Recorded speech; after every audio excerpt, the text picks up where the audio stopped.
Mga Inubo pa ako, sorry. Okay, mga kababayan, especially kayong Gen Z at millennials na nag-scrolls ng TikTok habang nag-aaral ng Polsci. Welcome back to #WalkWithLan. Ako si Lan, ang inyong woke commentator na hindi natatakot sa fake news tsunami. Today simpleng kwentuhan lang tayo Walang heavy lectures, promise. Pero prepare kayo ng popcorn kasi we are diving into the hottest political telenovela ng 2025. Walang iba kundi si Mrs. Edna Marcoleta. Dinadawit na rin sa Diskaya. Bakit ba si Tita Edna, ang epitome ng grace under pressure, biglang naging target ng online trolls? At si Senador Rodante Marcoleta, ang gentleman from Tarlac, paano niya pinapatunayan na it's all smoke without fire? Stay tuned kasi by the end of this couple of minutes, you will equip to debunk the haters like a pro, mga kaibigan. Let's walk this. Okay, first off, quick poll. Sino bang mas believable? Si Senador Rodante Marcoleta defending his fam or the anonymous Twitter accounts na walang profile pic? Comment down below. At kung first time mo rito, hit that subscribe button. We are all about fact check fan, inspired by the legend, Deo Macalma. Yung lakay na may comic timing na parang stand-up comedy sa politika. No flap, just sharp insights para sa inyo, mga kabataan na gustong maging change makers, mga kaibigan. Okay, game plan for today. We will start with the heart. Ganun ba yun? With the heart? Anyway, sino ba talaga? Si Mrs. Edna.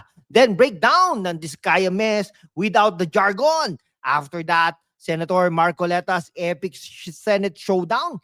We will roast the lies with humor, add some intellectual what-ifs, at end with why this matters to your future. Simpleng kwentuhan, pero with depth. Ready? Let's roll, mga kaibigan.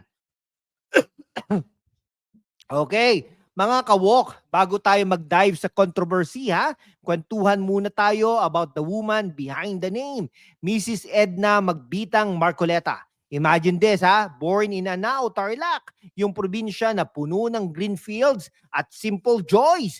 Si Edna, she's not your typical trophy wife, stereotype. No, she's not the backbone, the quiet force na nagpalaki ng 3 kids. Paulo Henry, Libni at Maria Kathleen. Okay picture this mornings in their Cainta home. Si Edna brewing coffee habang si Rodante then just attorney Marcoleta preps for another day, fighting for the poor via sa gift party list. She's a teacher at heart, teaching not just ABCs, but values like integrity and family first. Hindi siya yung tipo na nagpo-post sa red carpet. She's the one organizing community feeds during typhoons. At eto yung witty part Remember, Deo Macalma's special na balita, yung light-hearted exposés with a twist. Well if Edna had a show, it'd be Edna's Kitchen Confessions, where she spills not tea but adobo recipes while dropping wisdom like politics is like cooking. Too much salt from critics and it ruins the flavor. Okay, but seriously, folks, in the world of Instagram, perfect politicians. Edna's real. No scandals. At eto yung witty part. Remember yung ano natin. Well, if Edna had a show, it'd be Edna's Kitchen Confessions, where she spills not tea, but adobo recipes while dropping wisdom like politics is like cooking. Too much salt from critics and it ruins the flavors. But seriously, folks, in a world of Instagram, perfect polls, Edna's real, no scandals, no skeletons, just a lifetime of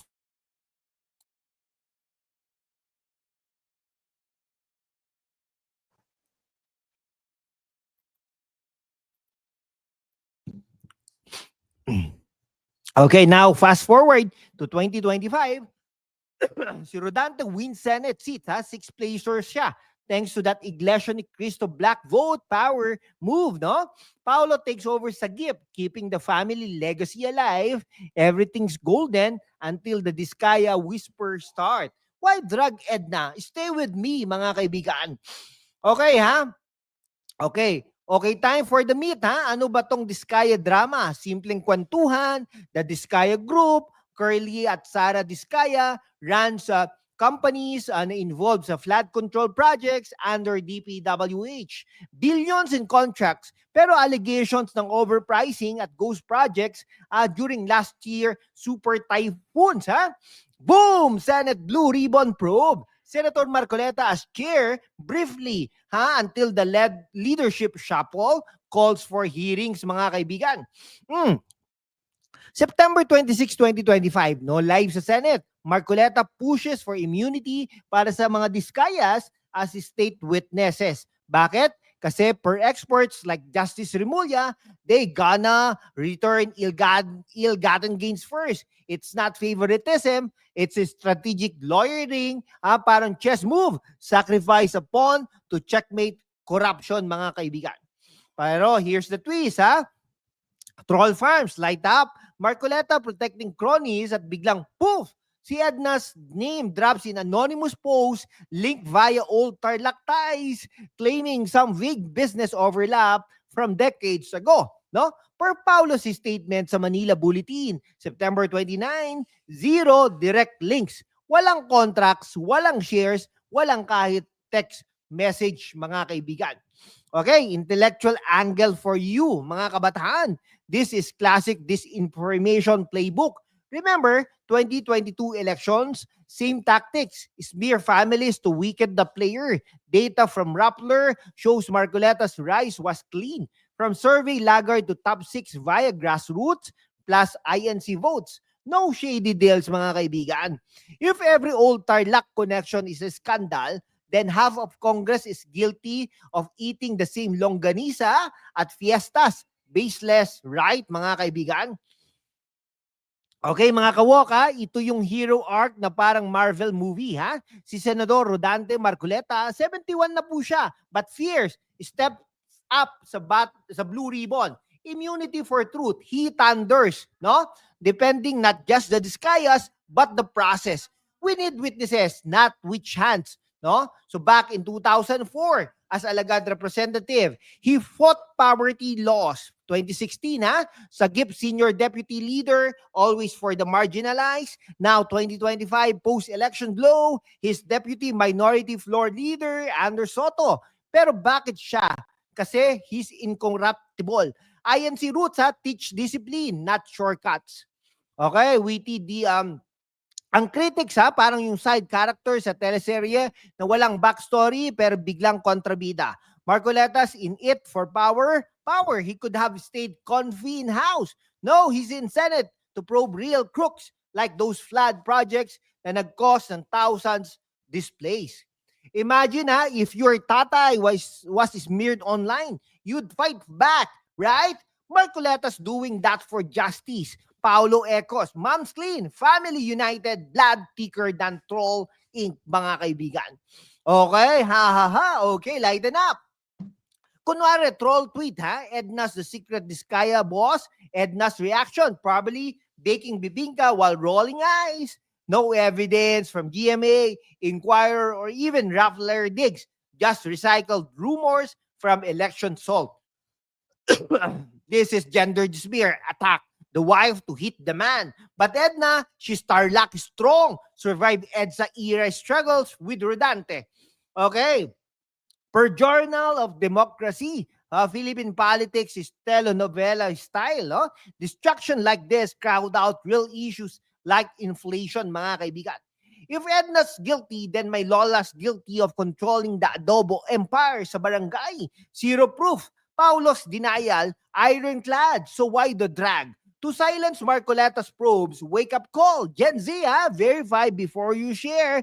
Tools like fact breakers, use them, mga kaibigan. Okay, mga youth, ito yung core. This isn't just Marcoleta family drama. It's your future as well.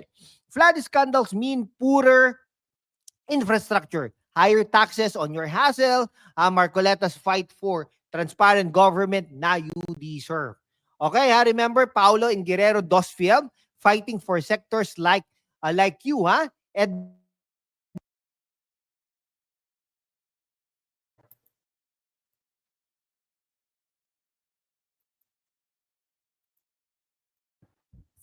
okay, so grabe, no? Ay, ako. Politics ain't game of thrones, It's your throne to claim. Engage, question, vote smart. 2028 is coming. Be ready, with Sara Duterte.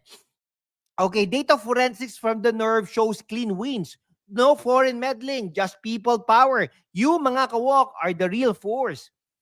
Okay, so wrap up, si Tita Edna, Inosente, Resilient Queen, Senator Marcoleta, Defender of Truth, Diskaya, Probe On, Lies Off, thanks for walking with me. Simpleng kwentuhan lang na nag-ignite ng critical fire sa inyo, mga kaibigan. Mga kababayan, sa panahon ng kasinungalingan, ang katotohanan ng unang sinisikil. Pero kasama kayo, kaya nating ipaglaban ang tama. Sumali na sa aking YouTube membership. Tulungan ninyo akong manatiling malaya, walang takot at laging handang lumaban para sa bayan. Salamat sa suporta, mga kawok. Sumali na sa #WalkWithLand YouTube channel membership at maging bahagi ng laban. Like if you stand the Marcoleta fam. Share para sa awareness. See you next walk. Peace out at mabuhay ang Pilipinas.